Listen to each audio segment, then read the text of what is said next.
On the eve of Prince Harry's wedding to Meghan Markle, we look back at his extraordinary life. You know, Harry hasn't had it easy. You know, he's had one hell of a journey. When he was growing up, the media was treating the family as if it was a soap opera. What a strange and weird childhood that must have been. This is the story of how Harry's life has been shaped by royal events across the past 4 decades, both joyous and tragic. The great romance that everyone saw, it didn't reflect reality. It was a very, very affecting moment when you saw the words mummy on the envelope. The woman your mother hated suddenly becomes your stepmother. Harry helped William get through that day, no doubt. And now it would be time for William to return the favour. Hearing from those who know him best. He was a prankster. He was a joker, just a bit like his mother, really. I remember them coming into the kitchen and I was completely at a loss for words. We mark Harry's transformation from teenage tearaway. He just leant forward and he just kissed me. And I just thought, what on earth did you do that for? To a modern prince for modern times. He's just the golden ticket in the pocket of the British monarchy. How he's lived his life has changed the perception for the royal family to realise that actually you've got to engage with the public. He can reach parts of the public that people like Prince Charles and Prince William can't reach. He's the Heineken prince. This is Prince Harry's story. Harry turned around and said, I won't be king, William will, therefore I can do what I like. This was a 4 or 5-year-old, so they knew exactly who they were and what their destiny was.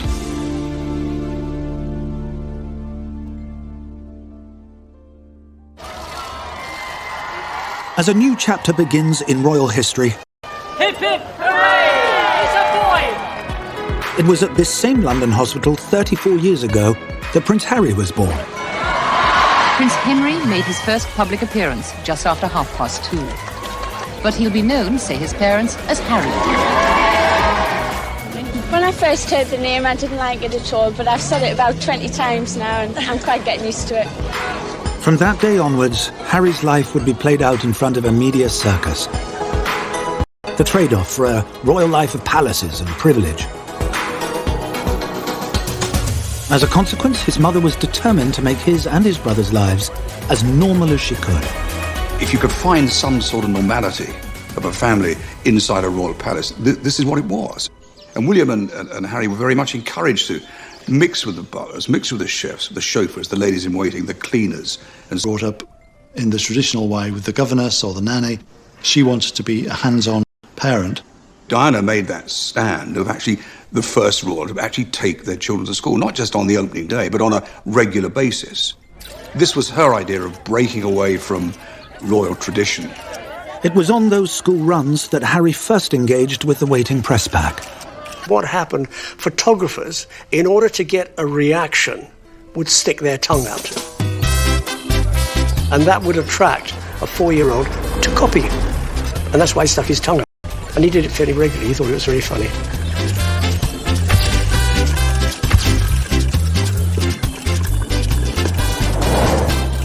And that mischievous streak was just as evident at home. Harry was 4 when I started cooking for the family, and 15 when I left. And I have very vivid memories of being in the kitchen at Kensington Palace. I remember hearing very fast, scampering children's footsteps as Harry tore over the landing and then flew down the stairs towards the kitchen. And on more than one occasion, Harry was trying to escape from his nanny. Quick, help, help, I need to hide. So there were some low-down cupboards, so it was very quick to scoop Harry in and close the door. He didn't always give himself away with his giggles. He was a prankster. He was a joker, just a bit like his mother, really. Diana would always play with the children. She would be on her hands and knees playing piggybacks and cuddling William and Harry, and it was just wonderful times. I remember one particular day running a bath, and I went back to my office room and came back, and there's this bath now bright red. And I think, Christ, what is this? And of course, Harry had seen me running a bath, gone down to the kitchen, asked the chef, Ken's having a bath, have you got anything I put in the bath? Well, the chefs are very much into this game as well, so they give Harry a bottle of red cochineal. And of course, he empties the whole contents of the bath, because then his mother comes out and finds all this. And that's what it was. It was great fun. I remember particularly weekends at Highgrove, and there was quite a lot of rough and tumble, and I think Prince Charles and the boys definitely enjoyed the odd pillow fight and a good bit of rough and tumble. Despite best intentions, there was little hope the boys could ever grow up in a normal environment. I remember a journey with William and Harry. They were arguing, but the nanny sat in the middle, and Diana was driving, saying, "Shut up, both of you." And there's Harry turned around and said, "Well, I can do what I like because, I won't be king, William will, therefore I can do what I like." This was from a 4 or 5-year-old, so they knew exactly who they were and what their destiny was. Their destinies had been set years before, when with the eyes and hopes of the world on them, Charles and Diana married in St. Paul's Cathedral in 1981. That was probably the biggest audience on television that there had ever been. The adoring crowds didn't know then that they were witnessing a marriage based more on convenience than love. This was, in a sense, the last gasp of the old way of royal marriages, where the bride was effectively selected for her seeming suitability as a broodmare and not because of any real attachment felt between the two people.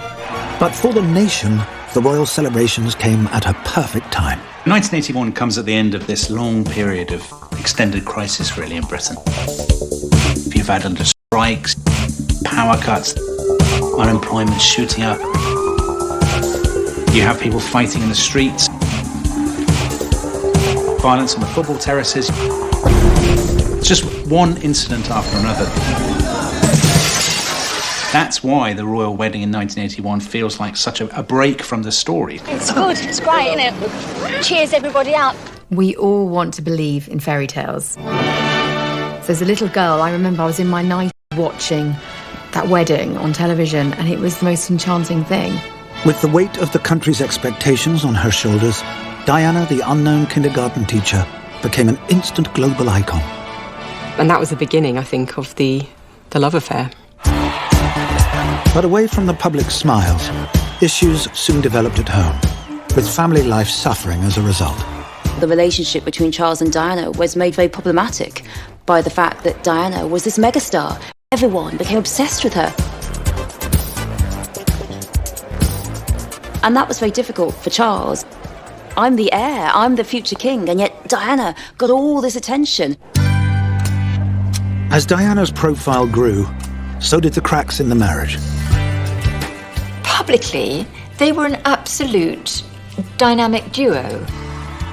But privately, their lives were bitterly unhappy. I can remember the relationship falling apart in slow motion. At the heart of this, though, were two very, very young boys, and one can only imagine what they were going through. What a strange and weird childhood that must have been. Diana hid it quite well from the children because it wasn't just about her, it was about how the children are going to be affected. It was very sad. But the couple couldn't hide their unhappiness forever. It is announced from Buckingham Palace that, with regret, the Prince and Princess of Wales have decided to separate. On the 9th of December, 1992, the separation was finally sealed. William Harry's parents would have had an impact. And as a child, you want your parents to stay together and be that unit. And sometimes they get stuck between two warring parents. And all those emotions can take their toll on a child, but sometimes not straight away. These things can manifest themselves over a longer period of time. The separation marked the end of a difficult year for the entire monarchy. It has turned out to be an annus horribilis. It started with the separation of Andrew and Fergie. It was the year that Anne and Mark Phillips also divorced, and to have Windsor Castle engulfed by flames was quite something. Every family has its problems, and the royal family went through a crisis then. All the wheels seemed to be coming off. The War of the Walesers and the bitterness that existed between them characterised the monarchy of the early 1990s. The media was treating the family as if it was a soap opera, and I think we were all lapping it up as if it was a soap opera, forgetting that these were real people with real feelings and lives. and the damage that all of this was doing to the children. After so many interviews that they'd given, so many stories appearing which were negative, not just to themselves but to the monarchy, the Queen intervened and requested that they end this feud and divorce.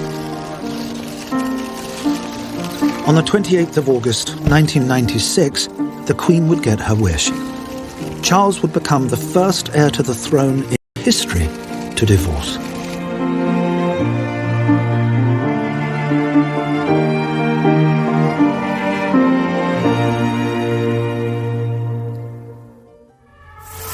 But there was an even greater event to come that would shape Harry's life forever. Just to confirm the news that Diana, Princess of Wales, has died in a car accident in Paris, which also killed her companion, Dodi Fayed. On the 31st of August 1997, Prince Harry and his brother William were with their father on holiday in Scotland. They were both sound asleep when tragedy struck. Their mother, Diana, had died in a car crash in Paris. Prince Charles was just in an agony.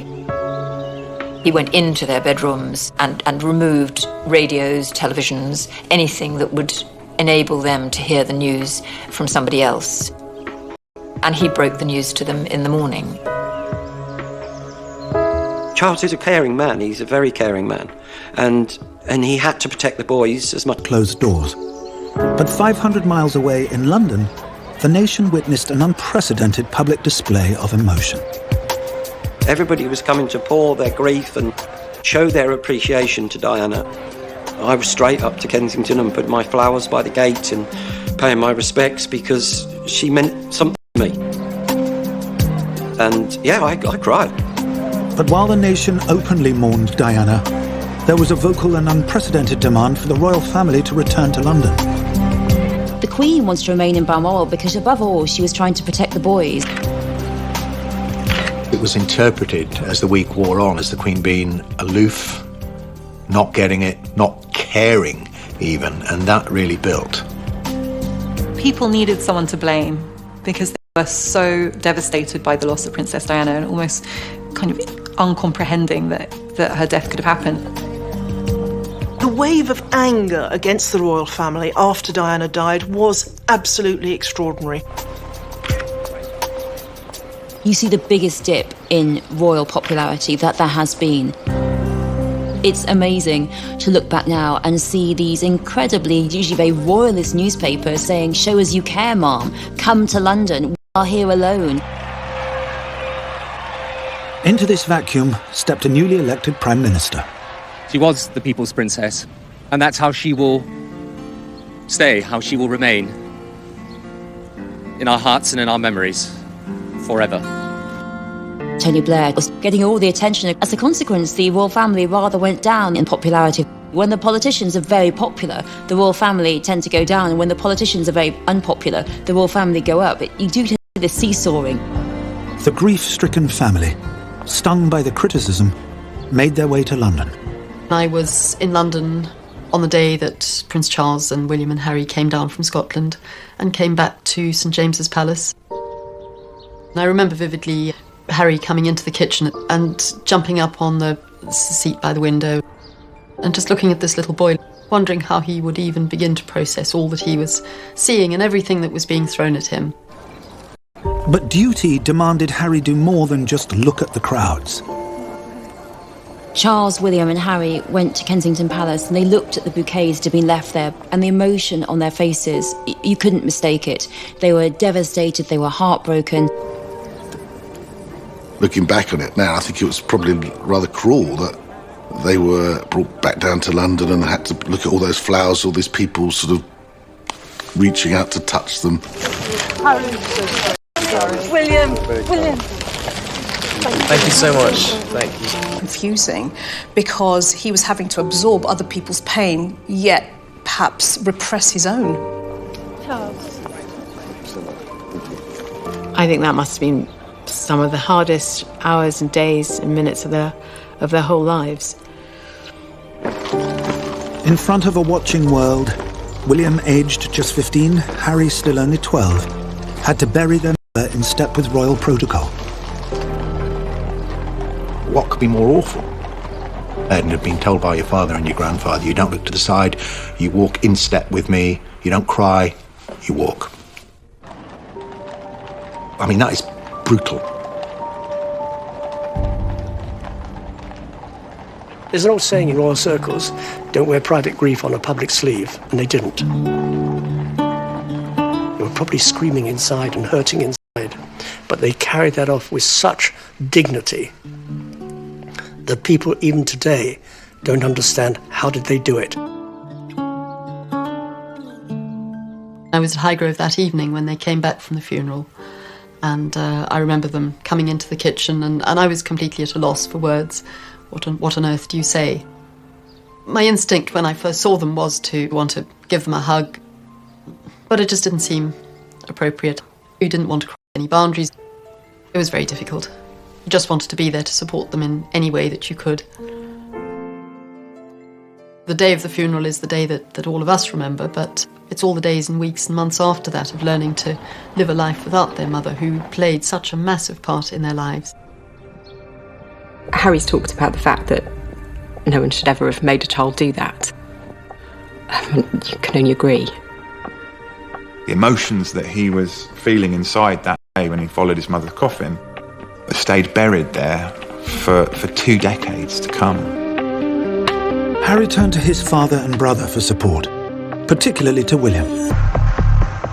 I think when they were growing up, because of the unhappiness within the family, like so often happens, siblings cling together for mutual support. And then after their mother died, again, they clung together. And the two boys were finally awarded some protection from the media during their time at Eton. Following the death of Princess Diana, there was an agreement with the press and the palace that whilst they were in full-time education, the press would leave them alone. Harry was 13 when he became a boarder at the exclusive school. There's all kinds of hormonal changes going on, but add another layer for Harry and you've got somebody who is also grief-stricken saying, where do I belong? Who am I? How do I feel about me? He went public with his relationship with Camilla Parker Bowles. Camilla was regarded as the woman who had ruptured the fairy tale union of Prince Charles and Diana, or had doomed it from the start by simply being, as Princess Diana put it, the third person in their marriage. Harry might have been conflicted about that. I mean, on the one hand, he may have wanted his father to be really happy. On the other hand, he may have had feelings like a lot of kids have, you know, you're replacing my mum, you're not my mum, and getting his head around that. And I think that's a process, an emotional process that takes time. It was during this time that Harry's teenage problems really began to take root. Harry took to drink in a very big way. I think it was a form of self-medication. He'd had a rough time. An underage Harry became a regular at the Rattlebone Inn, a pub near his father's home at Highgrove. Prince Harry and Prince William used to come in there quite a bit when we used to play in there. We got to know Harry reasonably well. One of the songs that he particularly liked was Rockin' All Over the World. He got up and sang that one with us a couple of times. There was one night I remember, I was halfway through a song and Harry came and stood right in front of my microphone. And he just leant forward and he just kissed me. And I just thought, what on earth did you do that for? But that was just a little bit about, you know, who he was. But the good times were about to come to an end. The prince is said to have smoked cannabis in this outhouse, known locally as the Den. And at one stage he was barred from the pub for allegedly swearing at a French chef during a fight. The press blackout was over. Harry was front-page news. I do wonder who was there at the time for Harry to give him that structure and those boundaries. Was it Prince Charles? Was it the Queen? Was it the private secretary? Who was there at the time to say, no, Harry, you've gone too far? Harry finished his A-levels and left Eton aged 18. There were real worries. Harry could have gone off the rails completely and just taken solace in a bottle and drugs or whatever. Or he could have just disappeared from the royal scene. In fact,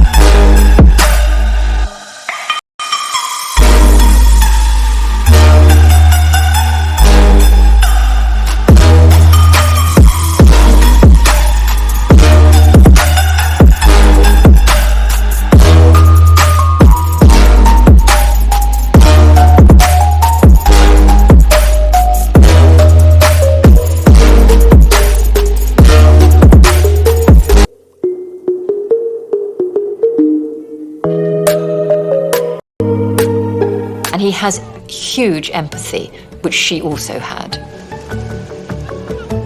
The experience would make a lasting impression on the prince, and he would return in later years to set up the St. Bali charity, a commitment that would impress those who would work alongside him. I went back with him a couple of years ago, watching him in that space and engaging with those kids. I can say wholeheartedly, observing and listening to Harry when he's out there in that space, it is completely selfless. Harry's efforts would go on to help raise millions of pounds for young people affected by HIV. But in 2004, after he returned from his first visit to Lesotho, he found the press were waiting for him. Anytime he went out, anytime he went to a club, anytime he dressed inappropriately or had too much to drink, well, that ticked the box. That is Party Harry. They would be waiting for him at 3 o'clock in the morning, and he'd had a drink or 5. Then they would chase him in their cars. He had a rough time, actually. He saw these photographers, quite understandably, as the type of people that had harassed his mother and the type of people that had probably led to her death. And worse was to come when Harry was pictured wearing a swastika as part of a fancy dress outfit. All of a sudden, this young lad who, for a laugh, dressed in a Nazi outfit at a party, was being pilloried. And even MPs saying, is he fit to join the British Army? Is he fit to be a royal? This is the story of Prince Harry, from lost child to one of Britain's greatest assets. Told through extraordinary events that transformed both his life and the British monarchy. And in 2005, aged 20, when his life was at a crossroads, another momentous royal event would occur for Harry.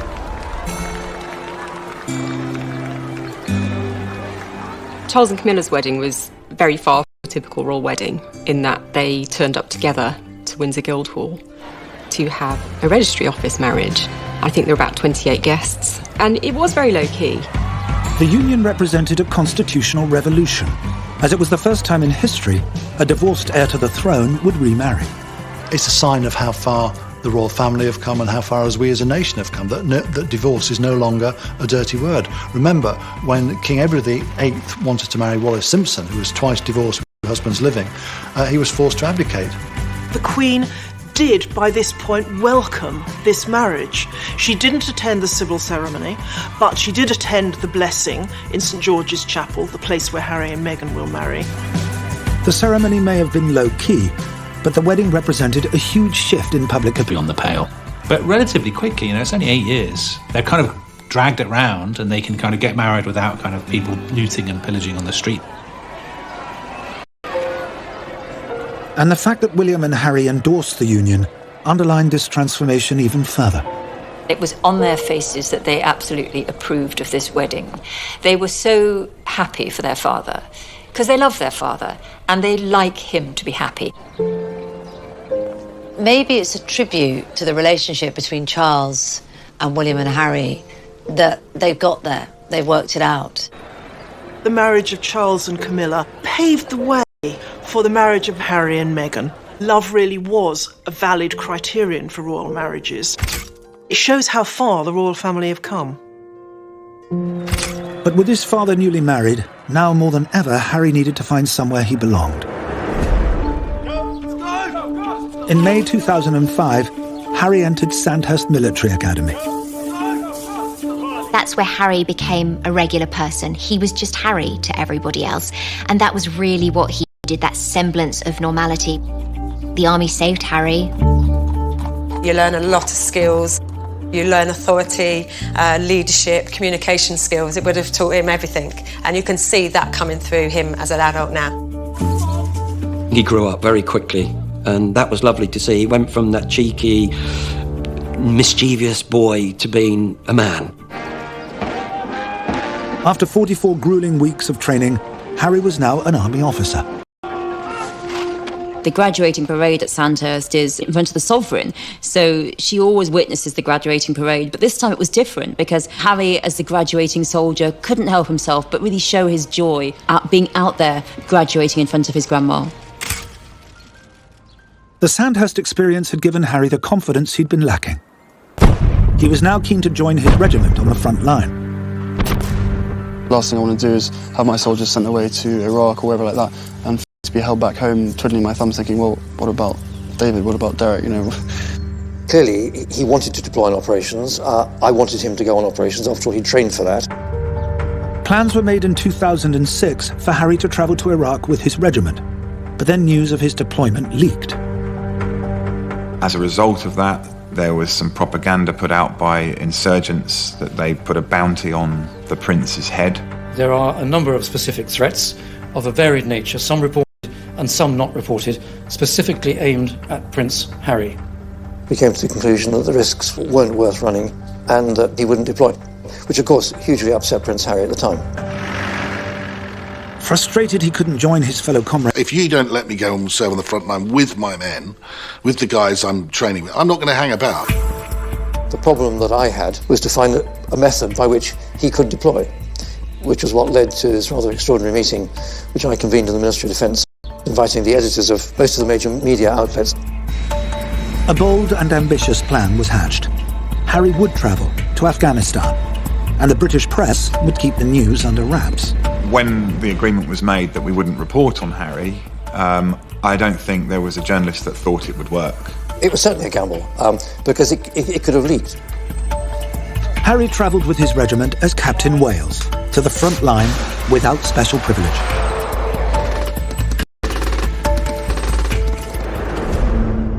Photographer John Stillwell was one of the select few who would find themselves in the thick of the action alongside the prince.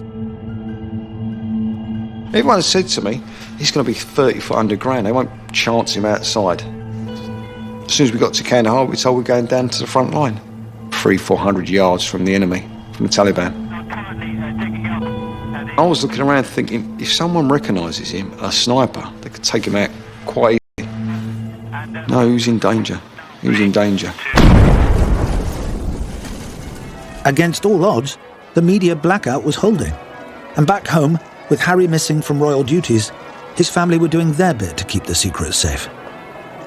We'd had the Queen doing her Christmas message talking about all the troops out in Afghanistan and around the world, but she never wasn't able to mention, oh, and by the way, and my grandson, Prince Harry, is there too. And it must have been very difficult for Prince Charles when he was going around meeting the different soldiers and regiments, them all talking about Afghanistan, and him not say, well, actually, yeah, I know, I've had letters and phone calls from my son. He's on the front line too.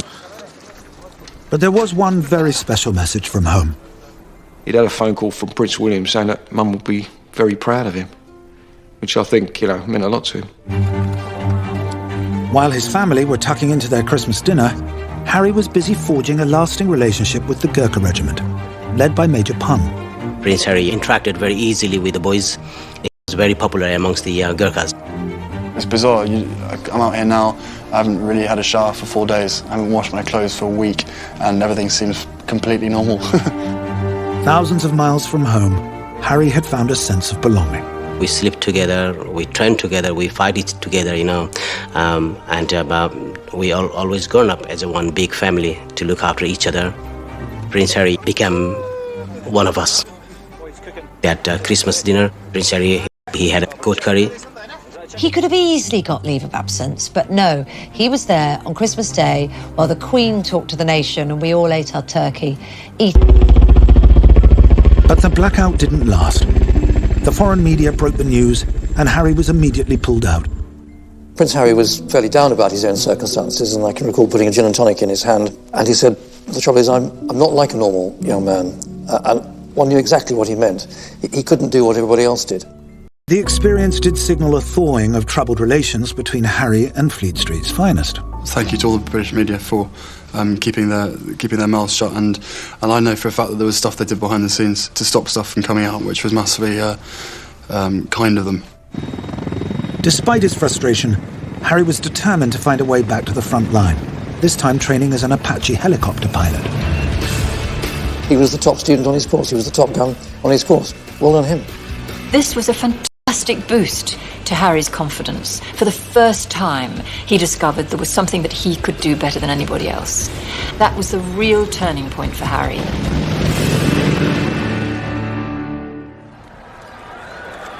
In 2011, an event would occur where the world would see firsthand how much Harry had changed. His brother William would marry Kate Middleton, and the young prince would be his best man. The celebrations couldn't have come at a better time. It's 1981 all over again. In 2011, we'd been through this very deep recession after the financial crisis. There was a sense, I think, Britain really needs a bit of a tonic. What better boost for the nation than seeing a middle-class girl from Berkshire marrying the future king? Kate wasn't from the aristocracy.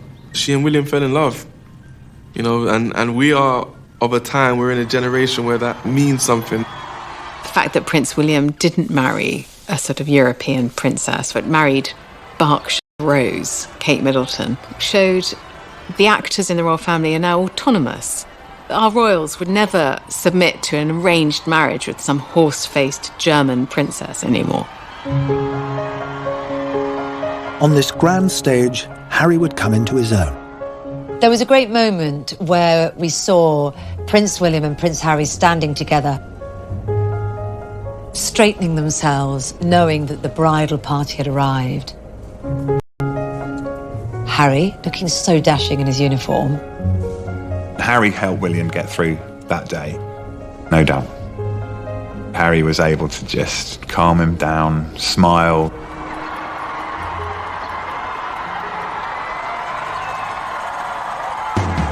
Harry's transformation from clown prince to royal asset was almost complete, and in 2014, he embarked on a new venture.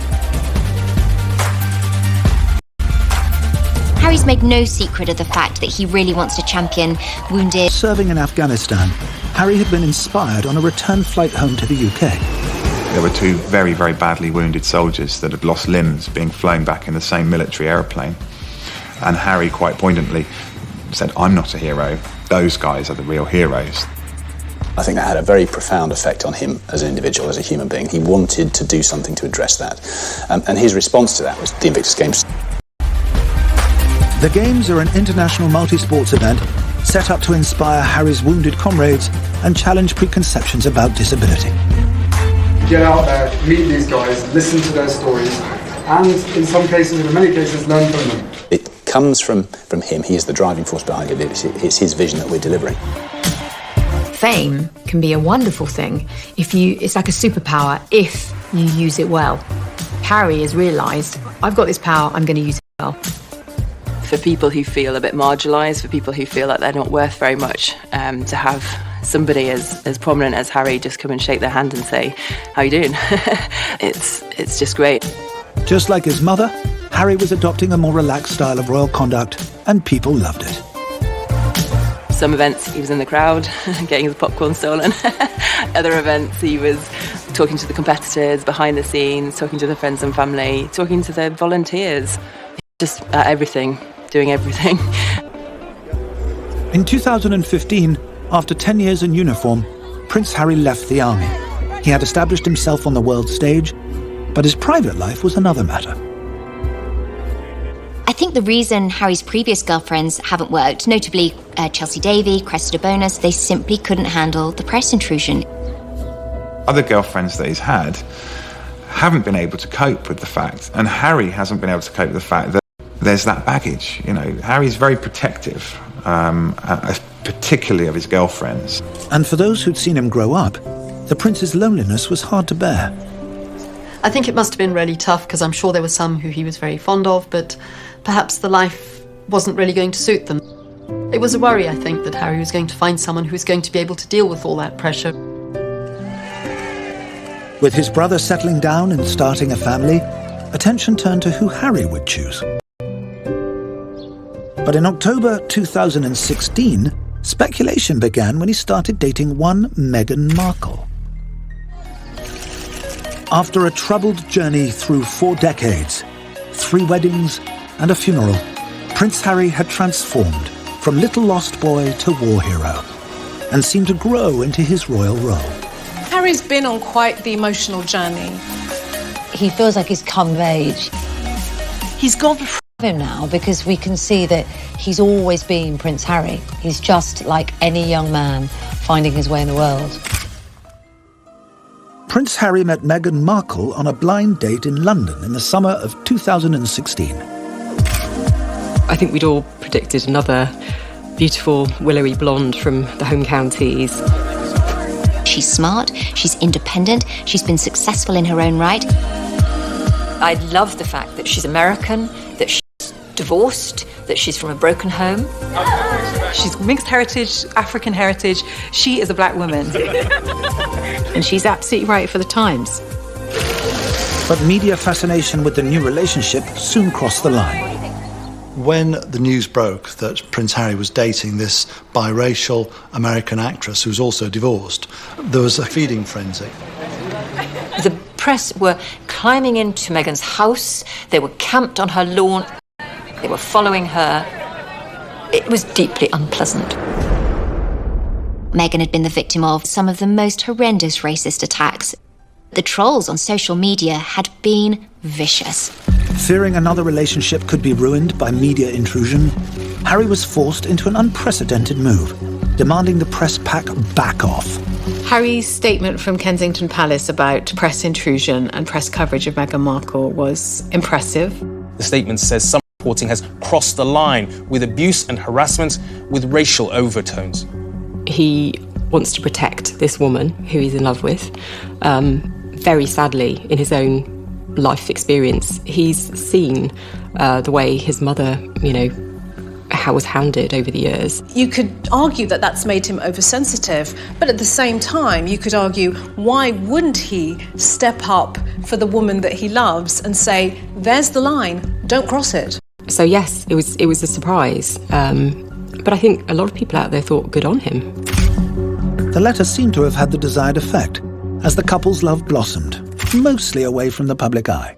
The couple had been snapped in an unofficial capacity, having a quick kiss at a polo match, out in London going to the theatre. But everyone was ready to see them step out.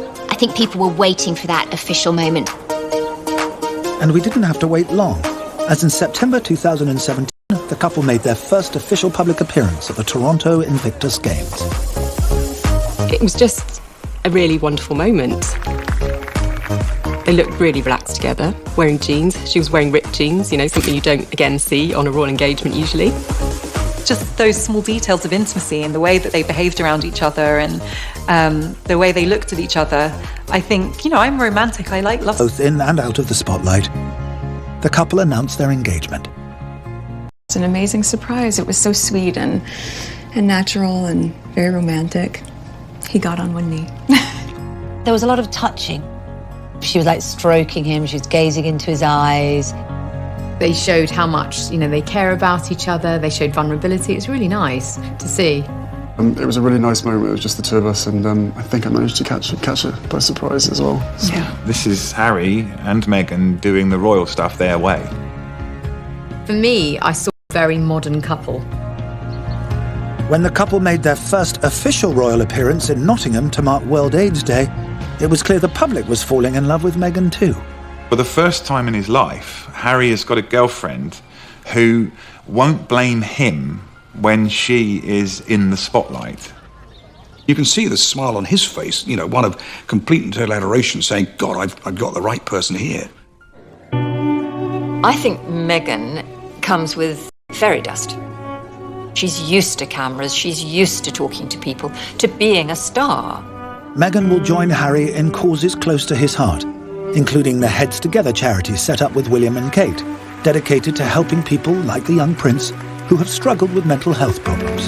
Who's not going to listen to a prince saying, I've had a problem, and now I'm going to talk about it? Everyone's going to listen. For Harry to step out and admit to turmoil and admit how he has struggled in a mental health capacity, to see a member of the royal family laid bare like that had really never been done before. On May the 19th, when Harry and Meghan tie the knot at St. George's Chapel in Windsor Castle, it will signal an end to an extraordinary emotional journey. When Charles married Lady Diana Spencer, member of the aristocracy, it was still part of the club. I think the marriage of Charles and Camilla, in fact, opened the door for William and Harry to marry whoever they wanted. When William married Kate, it was a completely different thing, marrying a girl from the middle classes. And now it's going a stage further. Harry then marrying Meghan, a divorcee, an American, mixed race origin, an actress, all of which things would once have been unthinkable. His whole demeanour has changed since he's been with Meghan, and you can see that excitedness in him. And it'll be lovely to see him on the wedding day and seeing that little face bright, you know. And he'll take one look up. I can guarantee he'll look up, and that'll be, I'm done it, Mum.